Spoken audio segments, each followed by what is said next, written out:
پر تشریف لائیں. اور مولانا حافظ اسماعیل عمری حفظہ اللہ سے میری گزارش ہے کہ آپ بھی اسٹیج پر تشریف لائیں. السلام علیکم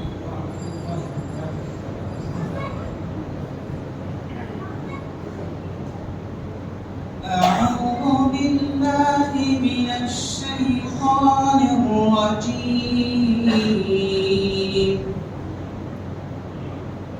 بسم الله الرحمن الرحيم.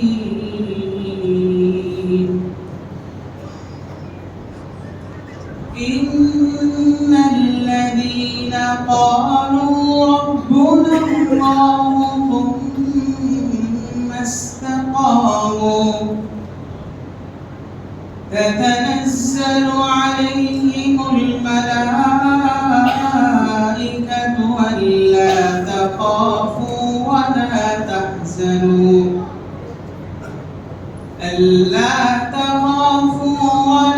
تحزنوا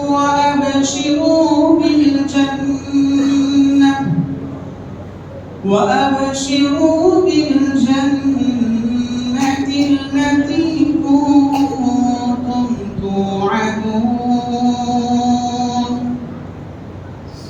نحن أولياؤكم في الحياة الدنيا وفي الآخرة ولكم فيها ما تشتهي أنفسكم ولكم فيها ما تدعون. شکر جزاکم اللہ خیر و جزا. ابھی آپ کے سامنے جو تلاوت کی ہے اللہ کے کلام کی یہ آپ مغل کے رہنے والے ہیں. انشاءاللہ اس سال ہمارے مسجد میں تراویح کے لیے یہ آپ سب منتخب ہوئے. اس کے بعد میں ہمارے دوسرے مقرر مختصر تعارف میں آپ کا کرنا چاہتا ہوں. مولانا عبدالرحیم خرم عمری جامعی حفظہ اللہ اس شہر حیدرآباد کے ہیں. آپ علمی گھرانے سے تعلق رکھتے ہیں، یعنی آپ کا خاندان علمی خاندان ہے اور بہت ہی مشہور و معروف علماء اکرام آپ کے خاندان میں پائے جاتے ہیں.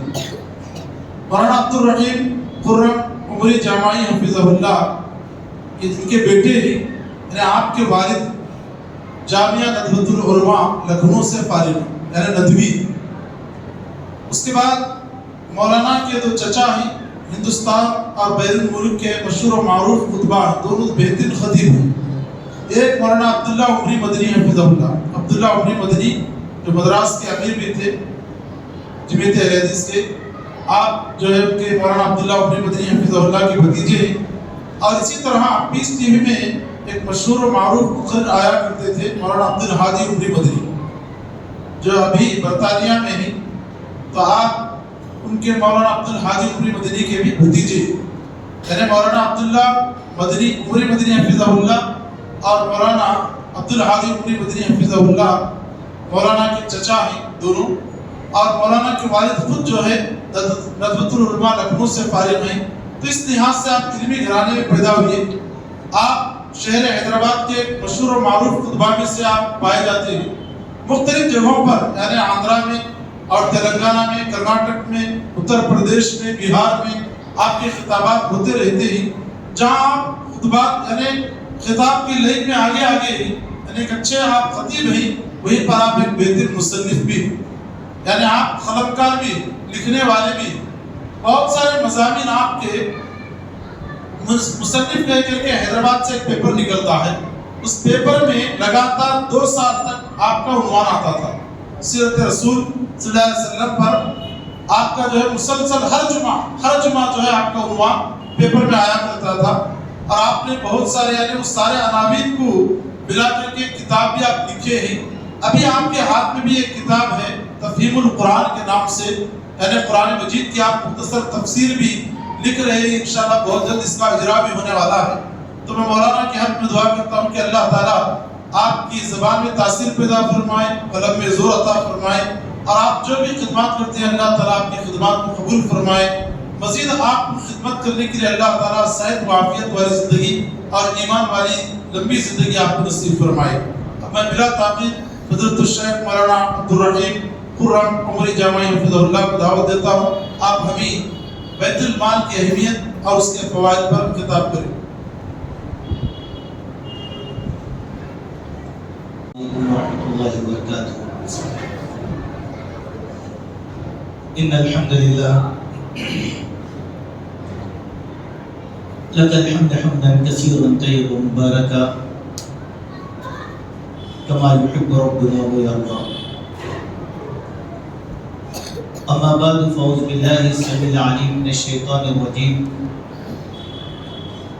بسم الله الرحمن الرحيم، يا ايها الذين امنوا اتقوا الله وقولوا قولا سديدا يصلح لكم اعمالكم ويغفر لكم ذنوبكم ومن يطع الله ورسوله فقد فاز فوزا عظيما،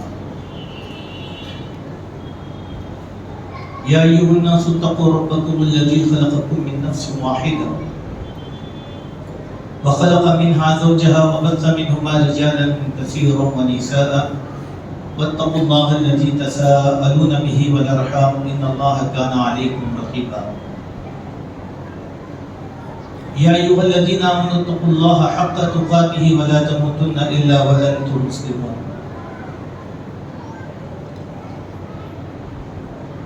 محترم صدر اجلاس، اسٹیج پر بیٹھے ہوئے قابل قدر علماء کرام، معزز حاضرین اور پردہ نشین خواتین، یہ اللہ تبارک و تعالیٰ کا فضل ہے کہ اس کی توفیق سے ہم سب یہاں پر جمع ہوئے ہیں تاکہ دین کی، شریعت کی اور اسلام کی کچھ باتیں سیکھ سکیں اور اس پر عمل کر کے اپنی آخرت کو بنانے کی کوشش کر سکیں۔ اللہ تعالیٰ ہمارے یہاں جمع ہونے کو قبول فرمائے۔ جس طرح ہم یہاں پر جمع ہوئے ہیں اللہ تعالیٰ اپنی جنت میں بھی اسی طریقے سے ہمیں جمع فرمائے۔ درود و سلام ہو پیارے نبی محمد رسول اللہ صلی اللہ علیہ وسلم کی ذات پر کہ آپ نے اللہ کا دین اب تک مکمل طور پر پہنچا دیا ہے۔ اس دین میں کسی قسم کی کوئی کمی نہیں ہے اور زیادتی کی کوئی گنجائش باقی ہے۔ معزز حاضرین، ابھی آپ نے موضوع کے متعلق سنا ہے کہ دین اسلام میں، شریعت میں بیت المال کی کیا اہمیت ہے، اس کی افادیت کیا ہے، اس کی تاریخ کیا ہے۔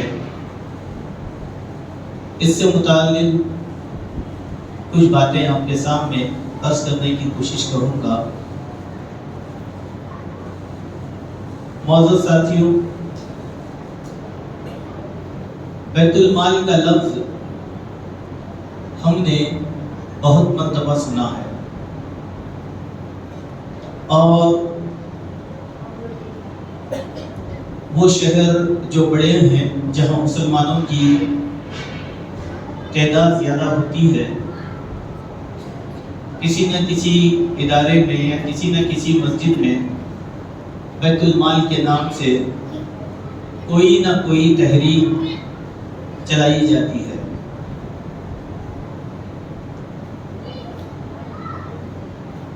بیت المال کے متعلق معلومات حاصل کرنا اور اس کو قائم کرنا مسلمانوں کے لیے فرض عین ہے۔ جیسے نماز پڑھنا مسلمان کے لیے فرض ہے، اسی طریقے سے بیت المال قائم کرنا بھی مسلمان کے لیے فرض ہے۔ یہ الگ بات ہے کہ ہم ایک فرض کو اختیار کر لیے ہیں اور ایک فرض کو ہم نے نظر انداز کر دیا ہے، اور جب تک فرائض کی تکمیل زمین پر نہیں ہوتی اس وقت تک مسلمانوں کی کامیابی، کامرانی ناممکن نظر آتی ہے۔ یہ ایک فکری عنوان ہے، لہذا میں اس کو بڑے ہی آہستہ انداز میں آپ کو سمجھانے کی کوشش کروں گا۔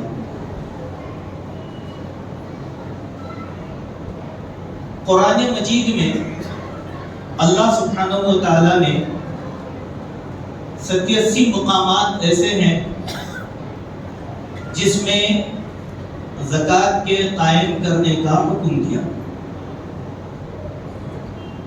ان 87 مقامات پر 38 مقامات ایسے ہیں جہاں پر اقیموا الصلاۃ کے ساتھ آتوا الزکوٰۃ کا ہے۔ اس بات کو ہم سمجھنے کی کوشش کریں۔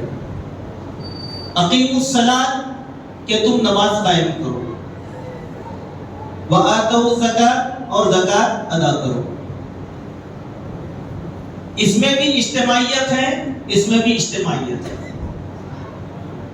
جیسے ایک فرد کی جماعت نہیں ہوتی، اسی طریقے سے انفرادی طور پر اگر کوئی آدمی زکوٰۃ ادا کر کے اپنے من سے تقسیم کر دیتا ہے تو شاید کہ اللہ اس کی زکوٰۃ کو قبول کر سکے۔ کیوں؟ یہاں پر بھی جماعت، وہاں پر بھی اجتماعیت۔ اس چیز کو ہم لوگوں نے بہت ہی فراموش کر دیا۔ زکوٰۃ سن 2 ہجری میں فرض ہوئی۔ جب زکوٰۃ سن 2 ہجری میں فرض ہوئی تو 2 ہجری سے پہلے اللہ کے نبی صلی اللہ علیہ وسلم مسلمانوں کے ساتھ کس طریقے سے معاملات کیا کرتے تھے؟ کیونکہ ایمان کے پہلے دن سے مسلمانوں کو ضروریات اور حاجات آئی ہوئی تھی۔ کھانے کے مسائل تھے، پہننے کے مسائل تھے، رہنے کے مسائل تھے، تجارت کے مسائل تھے، غم و خوشی میں خرچ لینے کے معاملات تھے۔ تو مسلمان کیا کیا کرتے تھے؟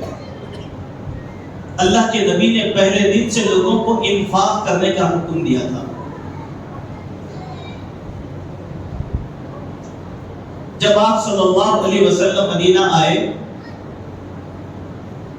اور آپ کے ساتھ صحابہ کرام کی ایک بڑی جماعت بھی ہجرت کر کے گئی تھی، جنہیں ہم مہاجرین کہتے ہیں، یہ مہاجرین سارے کے سارے مفلوق الحال لوگ نہیں تھے۔ ان میں خوشحال بھی تھے، صاحب جائیداد بھی تھے، باغات کے مالک بھی تھے، بلکہ مکہ کے رئیس زادوں میں ان لوگوں کا شمار ہوا کرتا تھا۔ لیکن ایمان کی وجہ سے ان کی جائیدادیں کھینچ لی گئی، ان کا مال کھینچ لیا گیا، ان کی اولاد کھینچ لی گئی اور ان کو فقر و فاقہ کشی پر مجبور کیا گیا۔ اس کی بہت سی مثالیں ہیں، یہ وقت نہیں ہے کہ میں وہ مثالیں آپ کے سامنے دوں۔ عبد الرحمن ابن عوف کا قصہ آپ نے بارہا سنا ہے۔ جب ہجرت کر کے آئے، سارا مال لوگوں نے کھینچ لیا، سسرال والے آئے، بیوی بھی کھینچ لیا، بھائی لوگ آئے، بیٹا بھی کھینچ لیا، وطن والے آئے، اونٹ بھی کھینچ لیا۔ کہا کہ مدینہ جانا ہے تو اسی طریقے سے جاؤ، مکے کا مال مدینہ نہیں جا سکتا، ہماری اولاد مدینہ نہیں جا سکتی، بالکل کنگال بنا کر مدینہ بھیج دیے گئے۔ سارے صحابہ کا یہی معاملہ ہوا۔ ابھی زکوٰۃ کا نظام فرض نہیں ہوا، بیت المال کا نظام فرض نہیں ہوا، اس وقت اللہ کے نبی نے مدینے میں مواقعات کروایا، انصار کے ساتھ مہاجرین کا بھائی چارہ کروایا۔ 40 سے زائد مہاجرین کو انصاریوں کا بھائی بنا دیا، اور انفاق کی ایسی تعلیم اللہ کے نبی نے دیا کہ انصار صحابہ نے مہاجر صحابہ پر ایسی جانثاری کی کہ اپنے گھروں کو 2 حصے کر کے ایک مہاجرین کو دیا اور ایک انصار اپنے پاس رکھ لیا۔ اپنی کل دولت کو جو ان کا اثاثہ تھا انصاریوں کا، اللہ کے نبی کے سامنے لا کر رکھ دیا کہ آدھا ہمیں دے اور آدھا ہمارے مہاجر بھائیوں کو دے۔ حتیٰ کہ یہ ہوا کہ مہاجرین کو کام کاج کرنے کے لیے کھیتی باڑی نہیں تھی تو اپنے باغات مہاجرین کے حوالے کر دیے تھے۔ سبحان اللہ، یہ بیت المال کے قائم ہونے سے پہلے کا نظام تھا۔ جب زکات کی آیتیں نازل ہوئی، باضابطہ طور پر اللہ کے نبی صلی اللہ علیہ وسلم نے بیت المال کی بنیاد رکھی اور ایک نظام بنایا بیت المال کا۔ دوستوں، بیت المال ایک چھوٹی سی تحریک کا نام نہیں ہے جو ایک کمرے میں قائم کر دی جائے، یا مسلمانوں کی خدمت کرنے کا ہمارے اندر جذبہ پیدا ہوا اور اپنی مرضی موافق ہم نے بیت المال کا نام دے دیا تو وہ بیت المال نہیں ہوگا، بلکہ باقاعدہ طور پر یہ ایک ادارہ ہے، یہ ایک محکمہ ہے جو مسلمانوں کی ترقی اور سربلندی کے لیے اللہ تبارک و تعالیٰ نے قائم کرنے کا حکم دیا۔ جیسے ہماری فلاح آخرت کی نماز کے قائم کرنے میں ہے، ایسے ہی دنیا کی فلاح اور ترقی بیت المال کے نظام کو قائم کرنے کے اندر ہے۔ ایک چھوٹی سی مثال میں آپ کے سامنے دینے کی کوشش کروں گا۔ دیکھیں، اللہ کے پیارے نبی صلی اللہ علیہ وسلم کے پاس ایک صحابی آئے۔ دیکھیں بیت المال سے کیا کام ہوتا ہے وہ دیکھیں، مسلمانوں کی فلاح، مسلمانوں کی کامرانی۔ اگر کوئی مسلمان بے روزگار ہے تو اس کو روزگار لگایا جائے گا بیت المال سے، اگر کوئی مسلمان لٹا پٹا آیا ہے تو اس کو سہارا دیا جائے گا بیت المال سے۔ یہی نہیں، اسلامی نظام چلانے والے سارے افراد کی تنخواہیں بیت المال سے دی جائیں گی، چاہے وہ ائمہ کی تنخواہیں ہوں، چاہے وہ مؤذنین کی تنخواہیں ہوں، چاہے وہ مدرسین کی تنخواہیں ہوں، یہ سارے چلانے کا نظام بیت المال کے ذریعے سے پورا کیا جاتا ہے۔ آپ یہ دیکھیں، اللہ کے نبی صلی اللہ علیہ وسلم کے پاس ایک آدمی آیا اپنی ایک حاجت لے کر۔ ایسے سو واقعات ہیں، میں صرف سمجھانے کے لیے یہ ایک واقعہ آپ کے سامنے رکھتا ہوں۔ کہا کہ یا رسول اللہ، فرض روزے کی حالت میں مجھ سے گناہ سرزد ہو گیا۔ اللہ کے نبی نے کہا کہ کفارہ دو۔ بولے کفارہ کیا دو؟ تو اللہ کے نبی نے کفارے مختلف قسم کے کفارے بتائے۔ 60 مسکینوں کو کھانا کھلاؤ۔ کہا کہ نہیں کھلا سکتا۔ کہا لگاتار 2 مہینے کے روزے رکھو۔ کہا کہ ایک روزے میں یہ حالت ہوگی تو 2 مہینے روزے کہاں رکھ سکتا ہوں؟ بولا کہ مسکین کو کپڑے بناؤ۔ کہا کہ استطاعت نہیں ہے۔ پھر اللہ کے نبی نے کہا کہ ہے کیا تمہارے پاس؟ کیا کچھ نہیں ہے یا رسول اللہ؟ 60 فصد کھجور بیت المال میں اس وقت صدقے کا مال آیا تھا۔ دیکھیں بیت المال کی برکت، 60 فصد کھجور بیت المال میں جمع ہوا۔ اللہ کے نبی نے وہ کھجور کا تھیلا اٹھا کر دیا کہ لے جاؤ، لے جا کر تمہارے کفارے کے طور پر مدینے کے غریبوں میں تقسیم کر دو تاکہ تمہارے گناہ کے کفارہ پورا ہو جائے۔ اب صحابی کیا کہتے ہیں؟ یا رسول اللہ، پورے مدینے میں مجھ سے زیادہ غریب اور کوئی ہو سکتا ہے؟ یہ واقعے میں جو پہلو آپ کے سامنے آنا ہے وہ کیا ہے؟ مجبور مسلمان، اللہ کی راہ میں صدقہ دینے کی طاقت نہیں ہے، کفارہ دینے کی طاقت نہیں ہے۔ اللہ کے نبی صلی اللہ علیہ وسلم نے اس کا کفارہ کہاں سے دیا؟ بیت المال کے پاس سے۔ سبحان اللہ۔ دوستو، یہ ہر واقعے کے اندر اپنے آپ کو ہم فٹ کرنے کی کوشش کریں گے اور اس کی اہمیت کو جاننے کی کوشش کریں گے۔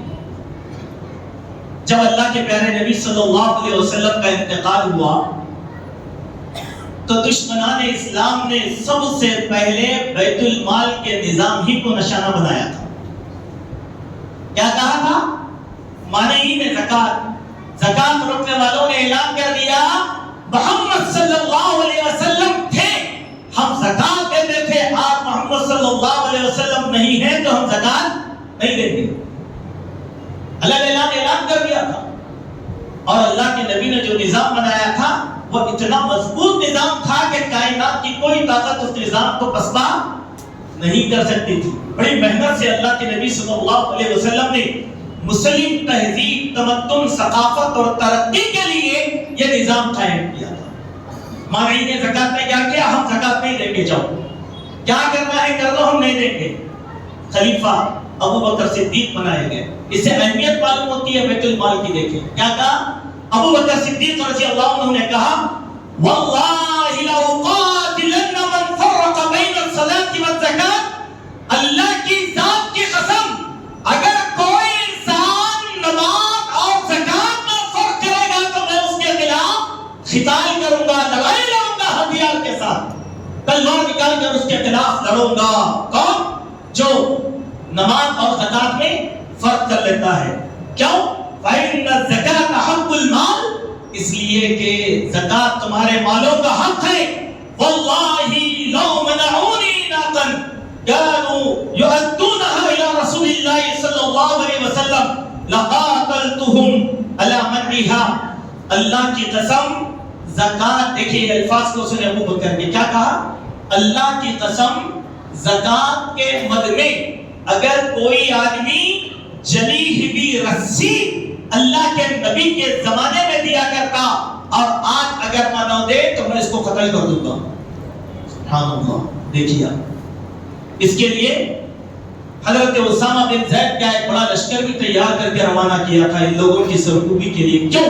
ذرا سوچیں، اگر یہ زکات کا نظام ختم ہو جاتا تو اسلامی ریاست کی بقا مشکل ہو جاتی تھی۔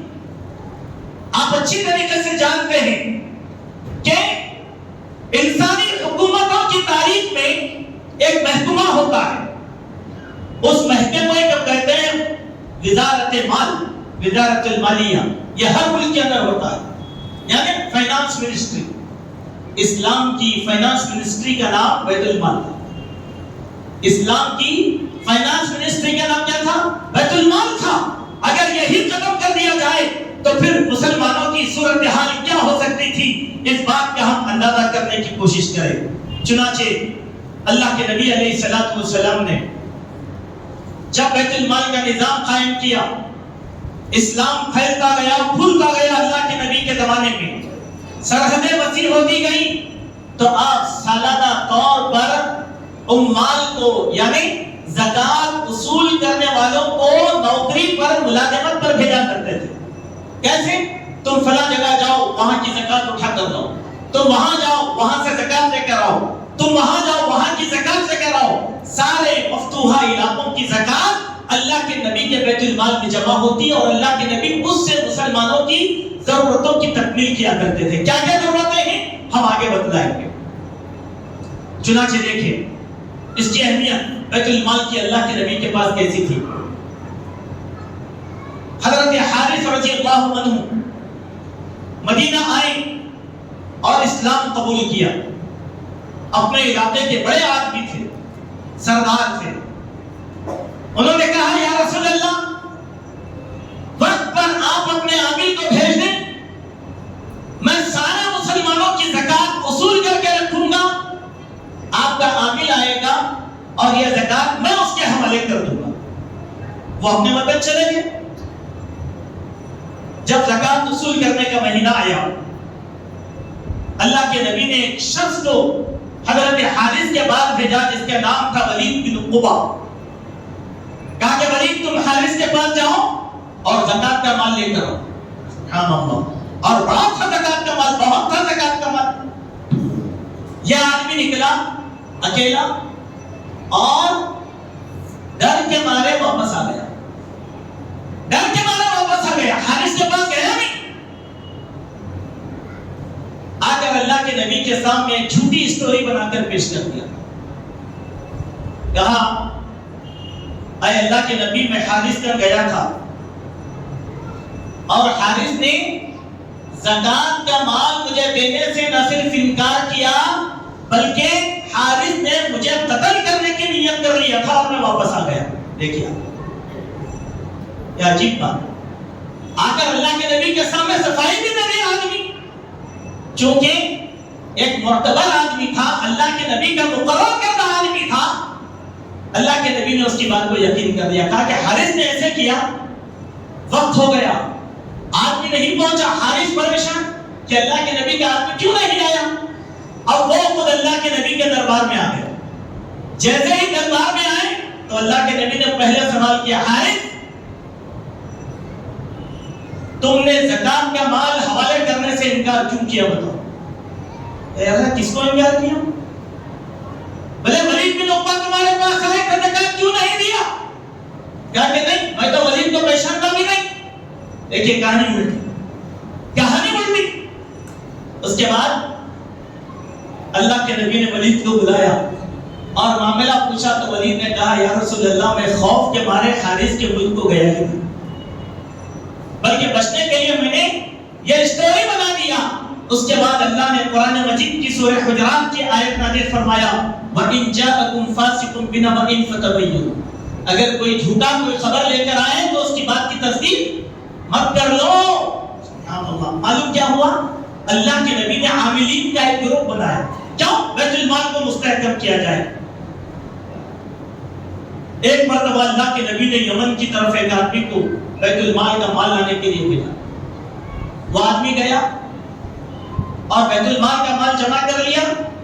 جب واپس آیا تو اللہ کے نبی کے سامنے کہا یا رسول اللہ یہ بیت المال کا مال ہے جو لوگوں نے زکات کے طور پر دیا، یہ میرے ہدیے اور تحفے ہیں جو لوگوں نے میرے لیے عنایت کیا۔ بات غلط تھی کیا؟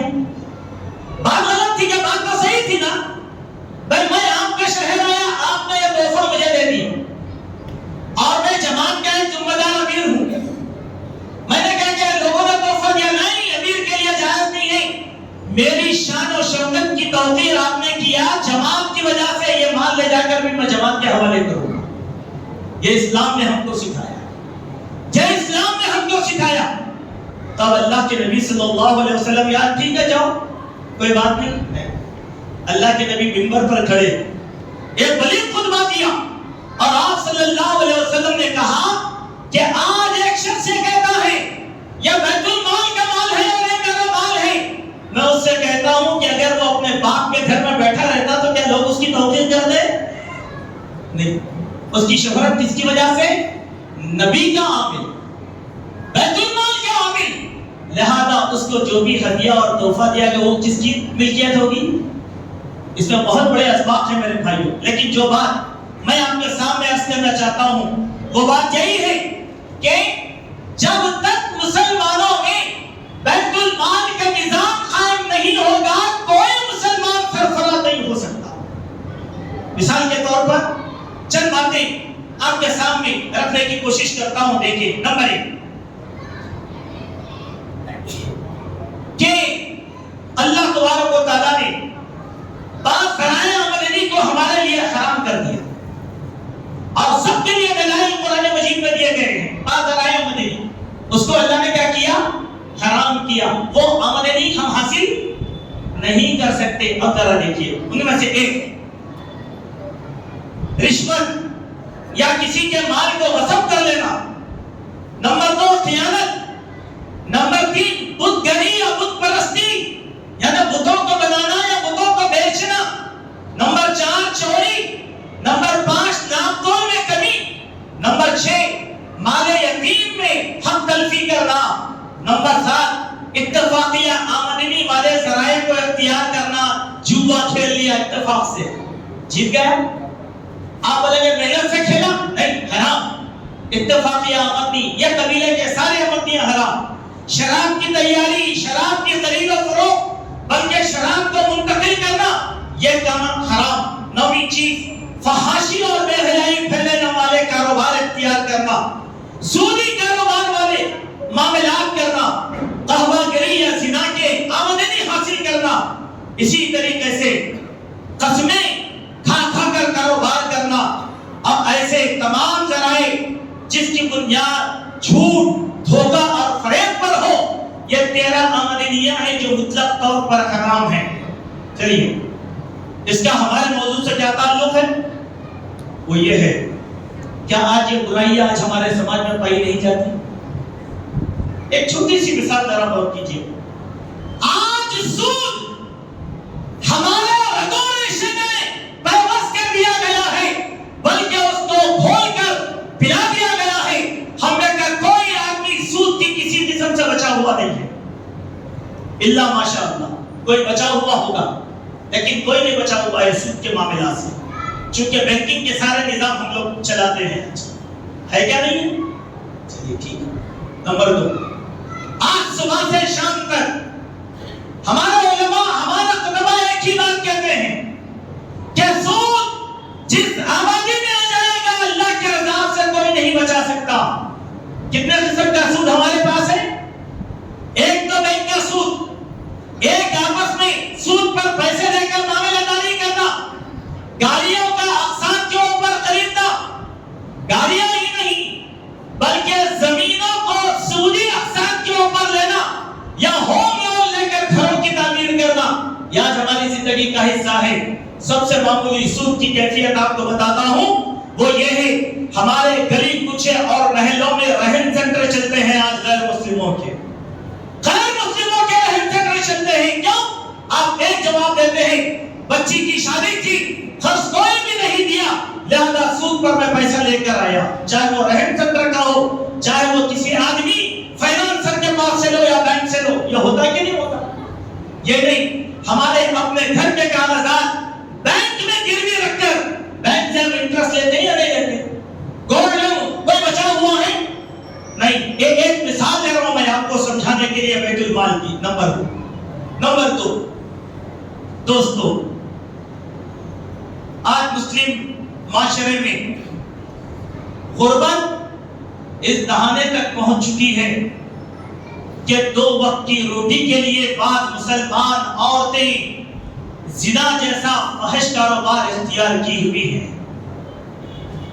اپنے دل سے پوچھ کر دیکھو, اپنی گلیوں سے پوچھ کر دیکھو, آج بھی اخبارات کے اندر کیا وہ عورت راضی بردا ہو کر بدکاری کا پیشہ اختیار کی ہوئی ہے؟ نہیں.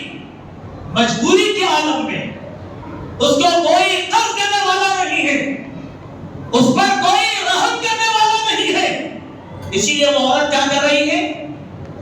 اے کاش ہمارا بیت المال ہوتا, ہمارے صدقہ خیرات عطیات وہاں پر جمع کیے جاتے, ہماری زکات وہاں جمع کی جاتی, جماعت کے عمران علماء بیٹھتے اور ان لوگوں کی مجبوریوں کو دور کر دیتے. کیا یہ گندا پیشہ اختیار کیا جا سکتا؟ آپ لاکھ تقریریں کر لیں, لاکھ بیانیں سنا لیں, اللہ کی ذات کی قسم جب تک ہم بیت المال کے نظام کو فروغ نہیں دیں گے سود کا نظام ختم ہونے والا نہیں ہے.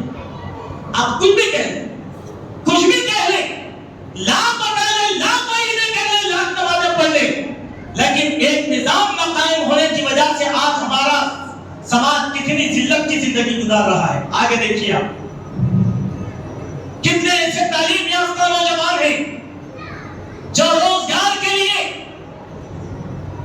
قرض لینے پر مجبور ہو گئے.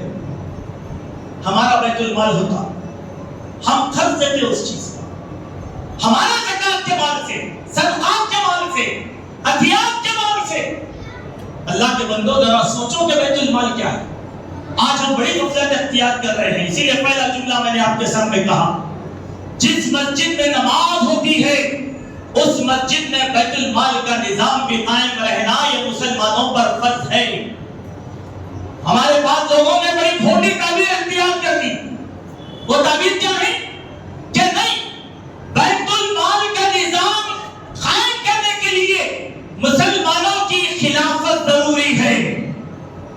کیا نماز پڑھنے کے لیے مسلمانوں کی خلافت ضروری تھی؟ جب نماز آزادی سے ہم ادا کرتے ہیں, ہمارے مالی نظام کو قائم کرنے کے لیے پھر خلافت کی کیا ضرورت ہے؟ یہ دلیل کس نے دیا اور کہاں سے دیا؟ ہم ایسی دلیل کے ذریعے سے بچ نہیں سکتے میرے بھائیوں. فاتقوا اللہ ما استطعتم, ہمارے اندر جتنی طاقت اور قوت ہے ہم اسلام کو اپنے آپ پر اتنا نافذ کرتے رہیں گے. ایک خلاصہ, چونکہ وقت کم ہے اسی لیے میں آپ کے سامنے تلخیصاً باتیں رکھنے کی کوشش کر رہا ہوں. دیکھیں کہ اللہ کے نبی صلی اللہ علیہ وسلم کے بعد اسلامی فتوحات کا سلسلہ چلتا رہا. ابو بکر صدیق نے بیت المال کے نظام کو قائم کیا. پھر اس کے بعد حضرت عمر رضی اللہ عنہ کا زمانہ آیا. حضرت عمر رضی اللہ عنہ نے بیت المال کو دستوری اور قانونی حیثیت دیا. ایک عمارت بنائی بیت المال کی, اس کے نگران کو مقرر کیا, اس کے عاملین کو مقرر کیا, ان کی تنخواہوں کو انہوں نے جاری کیا. جب آپ حضرت عمر رضی اللہ عنہ کی سیرت کو پڑھیں گے تو ایک بات آپ کو معلوم ہوگی، حضرت عمر رضی اللہ عنہ نے اپنے خلافت کے زمانے میں 10,000 مسجدیں تعمیر کروایا اور اسی قدر مکاتب اور مدارس کو قائم کیا. ساری مسجدوں کے اخراجات بیت المال سے پورے کیے جاتے تھے اور مدرسے قائم کیے اور ان مدرسوں میں معلمین کی تنخواہ بیت المال سے دی جاتی تھی. 12 دینار سے لے کر 15 دینار تک ماہانہ تنخواہ پڑھانے والے اہل علم کو دیا جاتا تھا. کہاں سے؟ بیت المال سے. بیت المال سے دیا جاتا تھا. دیکھیے یہ خلافت کا حصہ تھی، مسلمانوں کی ذمہ داری تھی. لیکن آج ہم کیا کرتے ہیں بتائیے؟ کیا نظام ہم نے قائم کیا؟ نہیں. ایک اور بات آپ کو بتلاتا ہوں کہ بیت المال میں خالی زکات کے پیسے جمع نہیں ہوتے تھے. کتنی چیزیں آتی تھی؟ زکات، غنائم، یعنی جنگوں کے بعد مال غنیمت جو حاصل کیا گیا تھا وہ پورا بیت المال میں جمع ہوتا تھا. خمس اس کا 5واں حصہ اور اس کے 5واں حصہ 4 حصے مجاہدین میں تقسیم کر دیے جاتے تھے. اسی کے ساتھ مال فیء، یعنی کوئی آدمی کہا کہ میری طرف سے یہ زمین ہے، میں بیت المال کے لیے وقف کر دیا، وہ زمینیں اور دشمنوں کی زمینیں جو اسلامی خلیفہ کے ہاتھ میں آ گئی تھی وہ زمینیں، وہ ساری کی ساری زمینوں کو آمدنی کے سورسز بنایا حضرت عمر رضی اللہ عنہ نے. تو حضرت عمر کی تاریخ میں ایک بات آتی ہے، وہ یہ کہ حضرت عمر کے زمانے میں بیت المال کی سالانہ آمدنی 9,000 درہم تھی. کتنی؟ 9,000 درہم. آگے دیکھیے، حضرت عثمان کا زمانہ آیا.